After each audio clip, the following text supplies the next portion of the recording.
Back in this video, I will show you how to make equal table row height in PowerPoint. Here you can see that I have a table but its rows are not equal and it has uneven row height.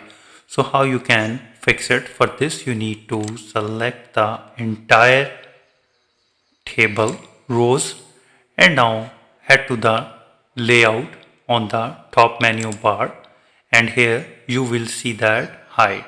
For example, you want to fix it 0.75 and click outside and here you can see that the rows are instantly at the equal height. So moreover, you can also click on the distributed rows and here it will be instantly adjust the table row height in PowerPoint.